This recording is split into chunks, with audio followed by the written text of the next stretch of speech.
Hello my dear students, welcome to my channels. चलिए आज की वीडियो करेंगे स्टार्ट। उम्मीद है आपको 7th क्वेश्चन तक समझ में आ गया होगा। चलिए स्टार्ट करेंगे क्वेश्चन नंबर 8 के साथ। स्टेटमेंट को रीड करते हैं। A floor is 5 metre long and 4 metre wide. Length आपको 5 मीटर दी है और ब्रेथ आपको 4 मीटर गिवन है। A square carpet of side 3 metre is laid on floor. और फ्लोर पे एक स्क्वायर कारपेट को बिछाया गया है जिसकी साइड है 3 मीटर। ठीक है, तो find area of floor that is not carpeted. अब हमें एरिया ऑफ फ्लोर निकालना है जहाँ तक कारपेट को हमने बिछाया है और जो जगह रह गई है जहाँ पे कारपेट नहीं किया गया फ्लोर को। तो ये तो एक कॉमन सेंस की बात हो गई ना, कि जैसे कि हमारा जो एक फ्लोर है उसका लेंथ ब्रेथ हमें गिवन है। ठीक है, तो वो हो गया एक रेक्टेंगल शेप में, और जो हमें एक स्क्वायर कारपेट है वो अगर उसके ऊपर बिछाएंगे तो ऑब्वियसली कुछ जगह ऐसी बच जाएगी जहाँ पे वो कारपेट पूरा नहीं आएगा। तो वही चीज़ हमें यहाँ पे फाइंड आउट करनी है कि कौन सी जगह ऐसी बच गई है जहाँ पे कारपेट नहीं है फ्लोर पे।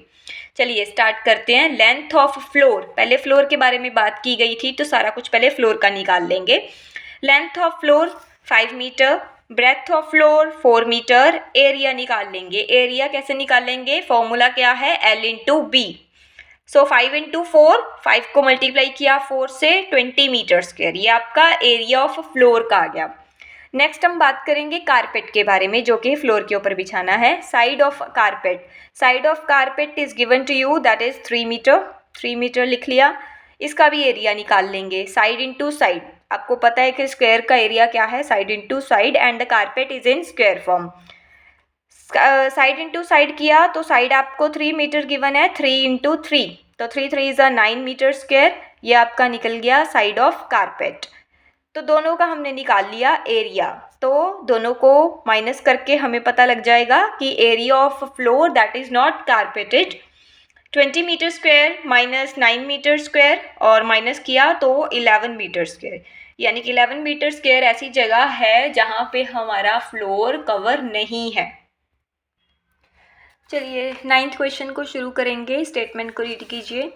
5 square flower beds each of side 1 metre. 5 square flower beds हैं, उनके आपको साइड गिवन है 1 metre. Are dug on a piece of land. Piece of land यानी कि ज़मीन के ऊपर उनको डग किया गया है, खोदा गया है। और 5 metre long and 4 metre wide आपको लैंड की भी बताई गई है, length breadth. What is the area of remaining part of land? अब जो लैंड का एरिया जितना बच गया है आपने वो एरिया निकालना है। तो चलिए पहले स्क्वायर की बात की है तो स्क्वायर का निकाल लेंगे area. Side of square flower bed 1 metre, इसका एरिया निकाल लेंगे। एरिया कैसे होगा? साइड इंटू साइड, यानी कि 1 इंटू 1, 1 मीटर स्क्वायर आपका इसका आंसर आया स्क्वायर का। नेक्स्ट देखिए, उन्होंने हमें पूछा था कि 5 हैं, हमने निकाला है अभी 1 का, तो 5 का कैसे निकल जाएगा? 1 into 5। Area of 5 square beds, 1 को मल्टीप्लाई कर देंगे 5 के साथ। 5 का फाइंड आउट करना है तो 5 मीटर स्क्वायर। ये होगी स्क्वायर की बात। नेक्स्ट हम बात करेंगे जो लेंथ ब्रेथ आपको लैंड की गिवन थी। Length of land 5 metre, breadth of land 4 metre. Area कैसे निकालेंगे? Length into breadth, 5 into 4, 20 metre square. ये निकल गया लेंथ ब्रेथ दिया हुआ था। एरिया निकल गया लैंड का। तो स्क्वायर का भी पता लग गया और लैंड का भी पता लग गया एरिया। तो रिमेनिंग पार्ट का कैसे निकालेंगे? माइनस करके। 20 मीटर स्क्वायर में हम माइनस कर देंगे जो एरिया हमने 5 स्क्वायर बेड्स का निकाला था, 5 मीटर स्क्वायर।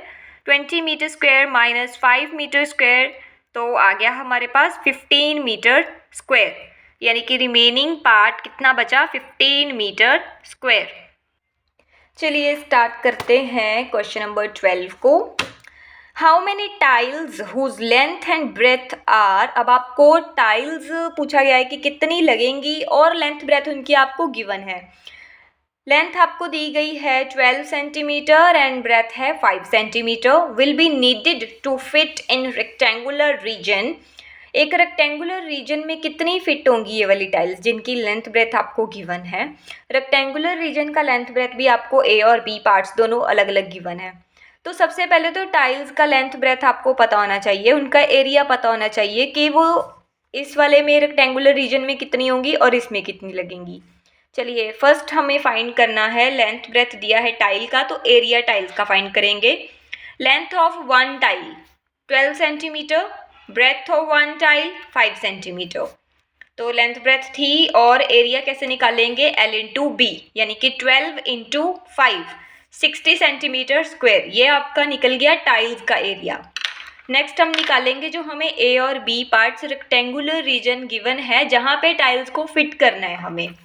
चलिए देखिए A part, length of rectangular region, ये ए पार्ट है, लेंथ क्या है 100 सेंटीमीटर, ब्रेथ 144 सेंटीमीटर। इनका एरिया निकाल लेंगे, length into breadth 100 into 144, so आ गया हमारे पास 1,44,100। चलिए सेंटीमीटर स्क्वायर। तो नेक्स्ट हम निकालेंगे नंबर ऑफ टाइल्स। अब हमें कितनी टाइल्स चाहिए इस एरिया को कवर करने के लिए, तो क्या कर देंगे, इस एरिया जो हमने निकाला है उसको लिखा और हमारे पास कितना एरिया आया था टाइल्स का, वो हमारे पास आया था 60। इनको डिवाइड कर देंगे, तो 0 के साथ 0 की कटिंग की और 2 के टेबल पे मैंने इनकी कटिंग कर दी। 6 चला गया 3 पे और 1440 चला गया 720 पे। फिर कटिंग होगी इनकी 3 के टेबल पे, 3 के टेबल पे 3 तो चला गया 1 पे और 720 चला गया 240 पे। आगे इनकी फर्दर कटिंग नहीं होती है। तो 240 टाइल्स हमें चाहिए इतने एरिए में लगाने के लिए। ये आपका था ए पार्ट। सेम आपको बी पार्ट दिया गया है जिसकी लेंथ ब्रेथ आपको दी गई है, ऐसे ही आपने देखना है कि कितनी टाइल्स यहाँ पे लगेंगी। चलिए मैं करवाती हूँ आपको। Length of rectangular region 70 centimetre, breadth आपको दी गई है 36 सेंटीमीटर और एरिया निकाल लीजिए L into B 70 into 36 2520 centimetre square. Multiplication हो गया, then number of tiles required, फिर से डिवाइड करेंगे हम। 2520 डिवाइड बाई 60, 0 के साथ 0 की कटिंग होगी और 2 के टेबल पे आप इनकी कटिंग कर लीजिए, फिर उसके बाद 3 के टेबल पे हो जाएगी और हमारे पास आ गया आंसर 42 टाइल्स। यानी कि इस एरिया को कवर करने के लिए, रेक्टेंगुलर रीजन को कवर करने के लिए हमें 42 टाइल्स चाहिए। बस इस क्वेश्चन में आपने यही ध्यान रखना था कि पहला जो आपका काम है वो निकालेंगे टाइल्स का एरिया, फिर निकालेंगे जो ऊपर वाला एरिया आपको बोला है निकालने के लिए रेक्टेंगुलर रीजन का, और देन बी पार्ट निकालेंगे। कुछ इसमें इतना खास नहीं था, लेकिन पेपर के पॉइंट ऑफ व्यू से आपको यह क्वेश्चन आ सकता है, ए या बी पार्ट दोनों में से कोई एक आ जाएगा। लिटिल बिट कॉम्प्लिकेटेड था 10.3, और अगर आप प्रैक्टिस करेंगे तो आई एम श्योर आप ये अच्छे से कर पाएंगे। और जल्दी मिलेंगे एक नई वीडियो के साथ, एक नए चैप्टर के साथ। टिल देन प्रैक्टिस कीजिए इन क्वेश्चंस की, पेपर पॉइंट ऑफ व्यू से बहुत इंपॉर्टेंट हैं। चलिए ध्यान रखिए अपना, टेक केयर, बाय बाय।